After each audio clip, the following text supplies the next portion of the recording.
Bom, nessa aula a gente vai falar um pouco do processo de auralização, como que isso é computado nos softwares de simulação acústica.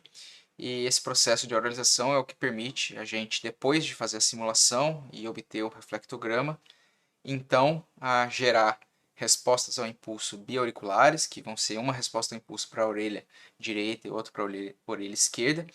E aí a gente consegue fazer um processo de convolução com um sinal mono e então sintetizar o som da sala, a reverberação da sala e escutar como se a gente estivesse na sala, inclusive com impressões espaciais relativas à sala.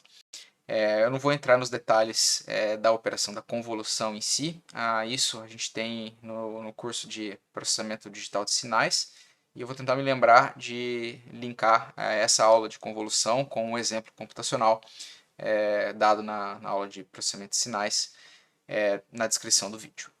Bom, então como é que o processo de oralização é realizado na sala? Na verdade, a gente não vai falar então do processo de convolução, a gente vai falar do processo de síntese das duas respostas ao impulso associadas à orelha direita e à orelha esquerda.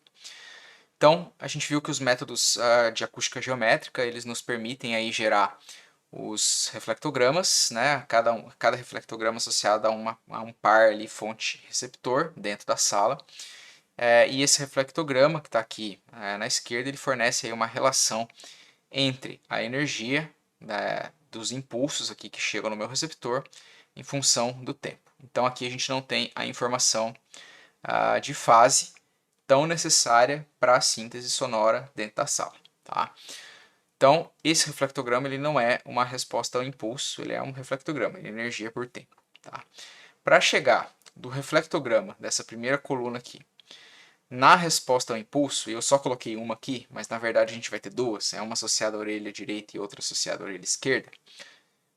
Mas para chegar nessas respostas ao impulso, a gente precisa de duas informações. A gente precisa das direções de chegada, que a gente já computou na simulação, e de um banco de dados associados à forma como a gente escuta. Esse banco de dados ele é chamado de HRTF, né, o banco de HRTFs ou banco de HRIRs.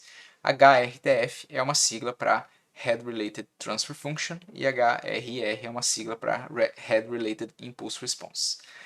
Claro que a Impulse Response, ou resposta ao impulso, e Transfer Function, ou função de transferência, estão associados pela transformada de Fourier, porque uma é o banco de dados no domínio do tempo, a outra é o banco de dados no domínio da frequência. Então a gente precisa de um banco de dados associados à forma como a gente escuta, e eu já vou explicar o que é esse banco de dados. Então vamos falar primeiro das Head Related Transfer Function, ou da sua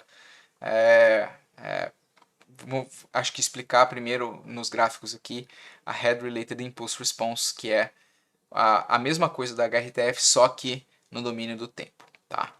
Então, nós ouvimos aí com duas orelhas separadas por uma cabeça. E isso implica que o nosso cérebro é capaz de entender a informação que os nossos dois ouvidos captam, né? E diferenciar através de diferenças de intensidade, diferenças de tempo de chegada, diferenciar espacialmente da onde está vindo o som. Então isso é muito comum quando a gente está conversando com várias pessoas, alguém, por exemplo, atrás de mim me chama, qual é a tendência? Né? O meu cérebro entende que esse som está vindo de trás de mim, ou da minha direita, por exemplo, e eu vou virar minha cabeça para lá para atender essa pessoa que falou comigo, né? Orientando, portanto, a minha cabeça de frente para quem está falando comigo. É uma resposta quase que instintiva, mas acontece porque o nosso ouvido consegue perceber essas diferenças. É possível que a gente construa um banco de dados de como a gente escuta. E como é que a gente faz isso? Aqui a gente tem uma foto do professor Bruno Maziero, da Unicamp. Ele cedeu essa foto para o livro também. Ele fez esse trabalho no doutorado dele, na Alemanha. E aqui a gente tem um manequim, né, que simula a audição, a audição humana, né? Dentro lá do manequim, né, a gente tem um simulador de torso e cabeça, né? Então tem a cabeça, tem um pedaço do torso e tem as orelhas e tem um canal auditivo no manequim perfurado. Dentro do manequim tem 2 microfones na posição dos tímpanos, um na orelha esquerda e outro na orelha direita, certo? E esse arco aqui possui uma série de alto-falantes, né? E esse arco pode ser girado em volta do manequim. E como ele tem alto-falantes nessa direção e gira na outra direção, a gente compõe uma esfera aí de alto-falantes ao redor do nosso manequim. E a gente pode medir para cada alto-falante desses, nessa esfera ao redor do manequim, medir uma resposta ao impulso com respeito à orelha esquerda e uma orelha direita. Então a gente vai ter um banco de dados, né, numa esfera ao redor do nosso manequim para cada um dos microfones, certo? Então a gente mede respostas ao impulso nessa esfera relativas à orelha esquerda e à orelha direita. Então cada pontinho da esfera vai ter uma resposta ao impulso associada a si, certo? Aqui eu tenho duas plotadas, né, para uma das orelhas, não lembro agora se é a orelha esquerda ou a orelha direita, mas para um ângulo de chegada vertical 0 graus e horizontal 0 graus, e para um ângulo de chegada 0 graus e 45 graus. Olha que interessante. Comparando aqui as respostas da orelha esquerda e da orelha direita. Então, olhando a curva cinza, que é para a direção de chegada 0 graus horizontal e vertical. Então, está chegando de frente no receptor.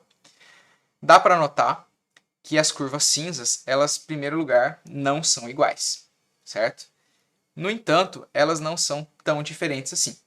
Então, dá para notar que a gente tem esse pico aqui, por exemplo, para baixo, que se reflete aqui na curva da orelha direita. A gente tem um pico para cima que parece um pouquinho menor ali na orelha direita do que na orelha esquerda, mas a gente tem uma resposta bastante similar. Não é igual, porque a nossa cabeça e o nosso torso não é normalmente simétrico, e nem o nosso canal auditivo é simétrico. E o manequim acho que foi feito baseado numa pessoa. Então essas diferenças se traduzem na resposta do manequim. Se eu olhar para o domínio da frequência, a curva cinza, eu vou observar de novo que elas não são iguais da orelha esquerda e da orelha direita, mas elas não são assim tão diferentes, né? A gente tem uma curva mais ou menos similar.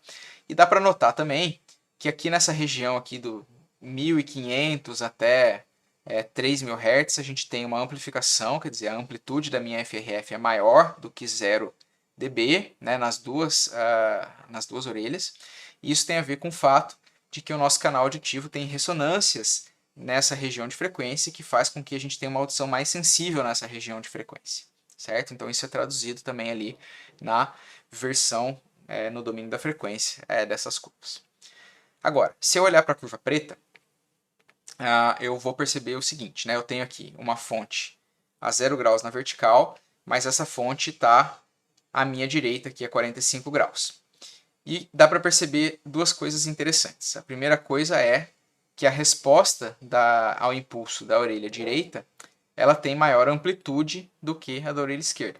Isso porque a fonte está à minha direita e, portanto, vai chegar com mais intensidade na minha orelha direita. Outra coisa que é interessante é notar que o atraso, né, a diferença de tempo que tem entre o pico, né, entre o 0 e o pico aqui, 0 segundos e o pico, é menor na orelha direita. Exatamente porque a fonte está à direita, então o som vai chegar mais rápido na orelha direita do que na orelha esquerda. Então a gente tem diferença de chegada e intensidade.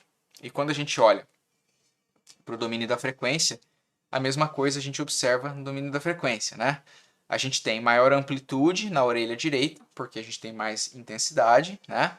E menor amplitude aqui na orelha esquerda, porque a fonte está à minha direita, né? Aqui eu só plotei a magnitude, não plotei a fase, só para explicar essa diferença de intensidade, tá? Então, essas diferenças se traduzem ali no meu banco de HRTFs ou HRIR.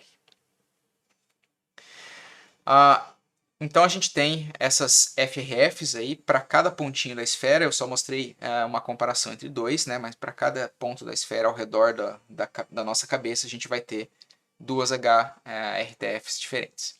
E essas FRFs, chamadas aí de HRTFs, ou Head Related Transfer Functions, ela é diferente para cada pessoa. Então a gente pode medir HRTF de individual, né? Cada pessoa ter a sua própria HRTF.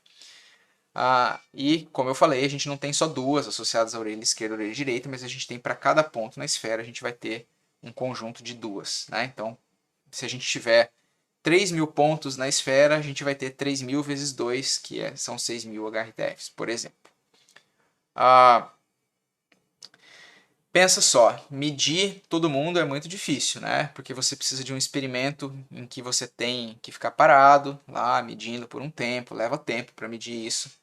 Então isso não é necessariamente simples medir todo mundo. A gente tem uma pesquisa, foi feita no curso, acho que foi o professor William que orientou o aluno para usar algoritmos aí de machine learning que tentam ler dados antropométricos, né, distância entre orelha, por exemplo, para estimar com machine learning as respostas ao impulso associadas aí às nossas orelhas. Tá? Trabalho bem interessante porque, no caso, você não precisaria medir, você usa simplesmente os dados da cabeça, da orelha, e deixa a inteligência artificial entender como são essas respostas. Essas HRTFs, então, elas são funções aí dos ângulos de incidência nos planos horizontal, vertical, ou azimuth e elevação.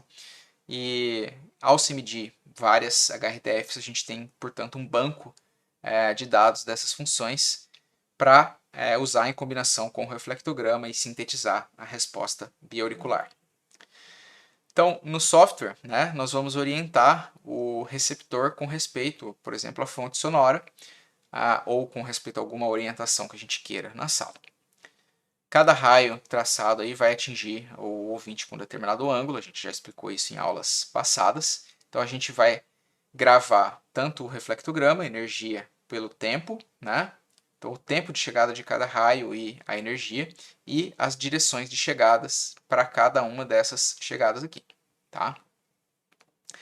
Então, combinando aí os tempos de chegada e as energias com as direções horizontal e vertical, e buscando a HRTF equivalente a essas direções de chegada, a gente consegue sintetizar a resposta ao impulso. Então pensa só, a gente tem para um determinado impulso aqui, vamos tomar esse por exemplo aqui, a gente tem uma energia e um tempo de chegada. Então a gente tem essa energia EI e esse tempo de chegada. Aqui a gente tem uma função impulsiva deslocada para representar exatamente esse tempo de chegada.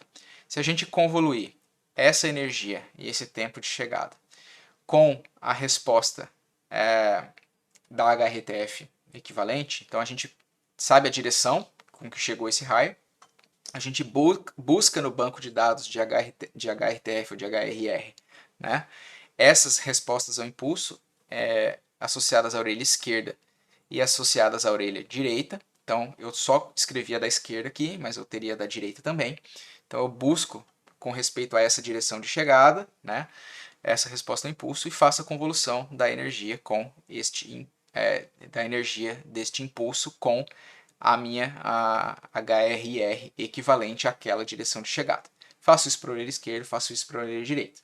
Então eu tenho a resposta desse raio específico. Eu tenho que fazer isso para todos, né? Então o que eu vou fazer no final das contas vai ser somar as respostas, as energias aqui com cada direção de chegada. Então eu vou operar essa convolução aqui para cada raio e vou depois somar as respostas. Então para cada raio eu vou ter uma convolução e aí depois eu somo tudo para construir a minha resposta ao impulso associada, por exemplo, à orelha esquerda, porque aqui eu só fiz para a orelha esquerda. O L ali está de left, né, para a orelha esquerda. Se eu fizer isso para a orelha direita, eu tenho a resposta ao impulso da orelha direita também, certo? A resposta ao impulso da sala da orelha direita. Então, obtendo aí essas respostas ao impulso associadas à orelha esquerda, L, e associada à orelha direita, right, né? Eu vou ter as duas respostas ao impulso calculadas para meu sistema sala-fonte-receptor. Convoluindo esses dois sinais com um sinal mono gravado em câmara anecoica, né, eu gero dois sinais YL e YR, né, que eu vou ter, por exemplo, eu posso ter esse sinal X de T aqui, seja um sinal de música, um violino tocando na câmara anecoica. Por que na câmara anecoica? Porque na câmara anecoica eu tenho uma sala que não tem qualquer tipo de reflexão, portanto é uma sala completamente sem identidade, e aí eu tenho a gravação, né, do meu sinal mono anecoico num recinto que não tem reverberação. Então ele é um recinto como se estivesse em campo livre, ou seja, não tem uma sala ali, né, influenciando na medição. Tendo esse sinal mono, eu convoluo com essas duas respostas HL e HR e gero dois sinais YL e YR. Seria o violino sintetizado tocando na sala. Uma vez que eu forneço esse sinal YL e YR via fone, por exemplo, ou com um sistema de reprodução espacial, né, eu tenho a função do campo acústico na sala, certo? E claro, se eu mudar de receptor, eu vou ter que sintetizar outro par de respostas ao impulso, certo? Então é mais ou menos assim que funciona o método de auralização. Isso mais ou menos conclui o capítulo de acústica geométrica. Eu acho que eu vou gravar ainda uma aula explicando um pouco melhor como funciona o trem, que é o nosso algoritmo de traçado de raios da engenharia acústica. Tá bem? Até mais.